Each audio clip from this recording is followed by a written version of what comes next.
Bonjour et soyez les bienvenus. مرحبا. اليوم راح نشوفوا فرد آخر في بالنسبة للفصل الثاني. Nelson Mandela contre le racisme.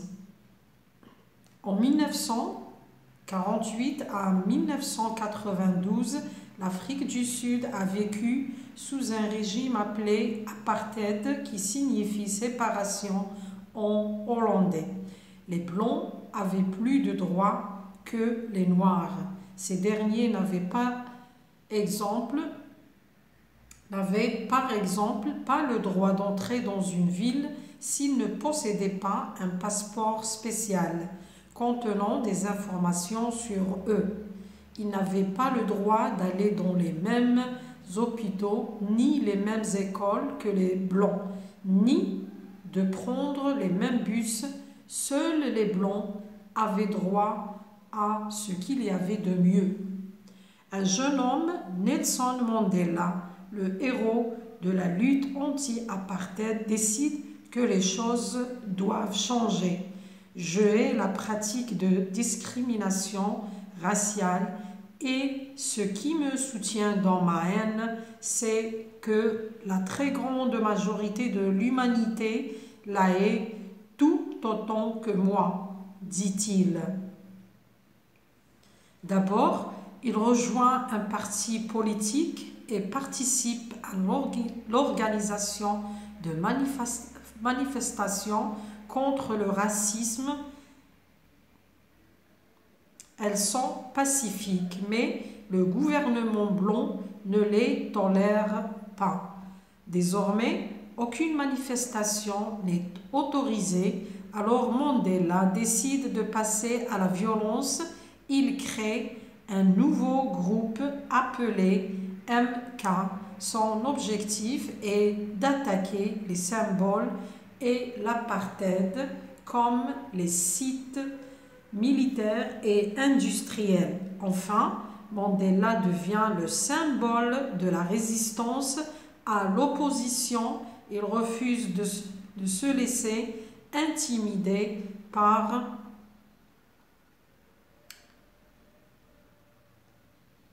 ses geôliers ou de traiter pour être libéré. Les militants anti-apartheid du monde entier s'intéressent à lui. En 1993, Mandela reçoit le prix Nobel de la paix. En 1994, il est élu président. Désormais, on ne le considère plus comme un terroriste, mais comme un homme d'État reconnu pour son action en faveur de la paix.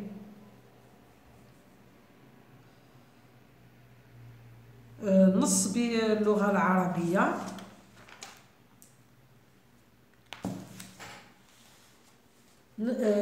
نيلسون مانديلا ضد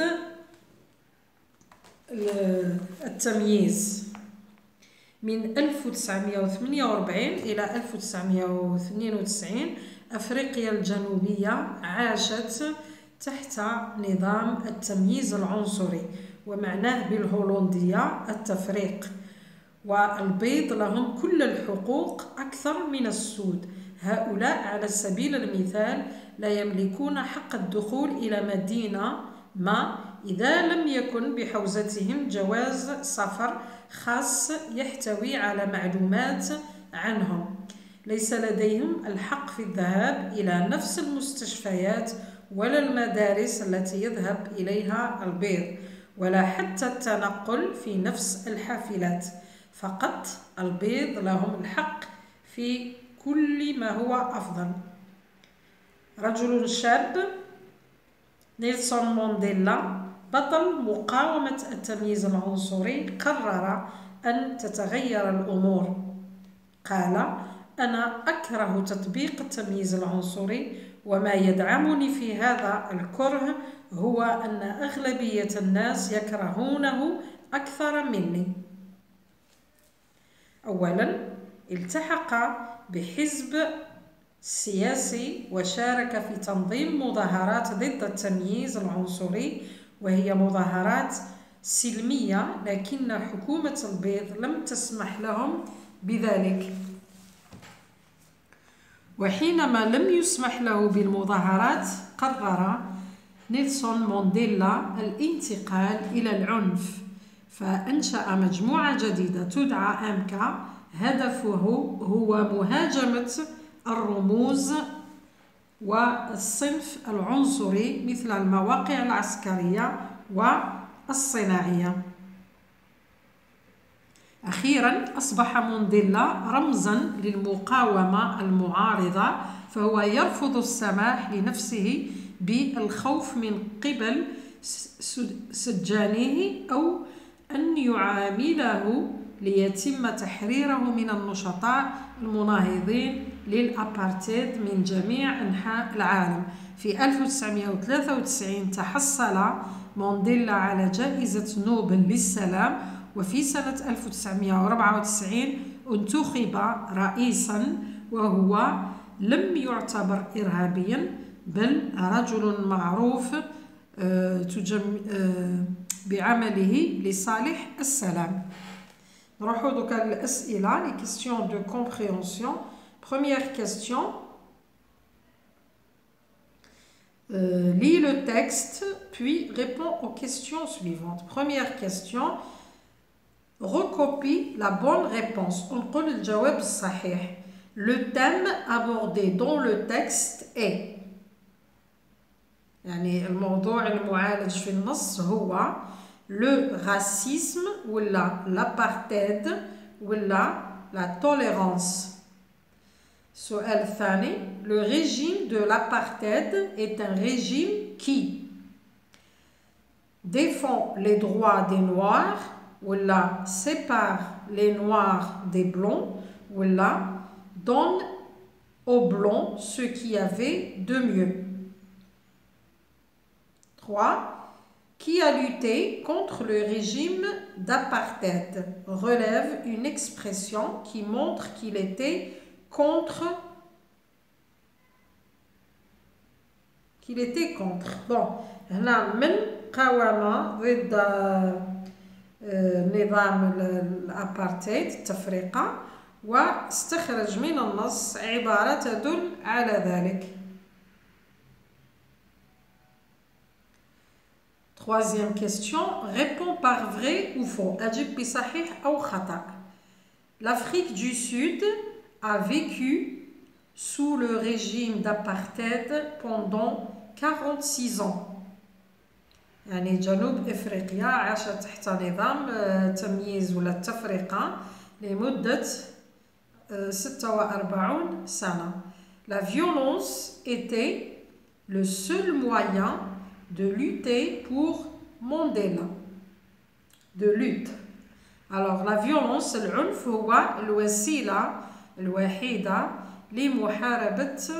للمحاربة ولا للكفاح بالنسبة لمانديلا. الجملة الثالثة avant 1993 Mandela était considéré comme terroriste. قبل سنة 1993 اعتبر مانديلا إرهابيا. Quatrième question. Relie chaque mot avec un mot qui a le même sens. أربط كل كلمة بكلمة أخرى تعطي نفس المعنى. Alors عندنا discrimination, عندنا عندنا pacifique, عندنا tolère. المجموعة الثانية فيها paisible, accepte, différenciation وعندنا في الآخر déteste. Cinquième, complète le tableau suivant. أكمل الجدول التالي. عندنا la thèse, un connecteur, un argument, un exemple. Sixième, relève du texte. استخرج من النص un verbe introducteur de parole, une proposition subordonnée complétive. Septième, aucune manifestation n'est autorisée, alors Mandela décide de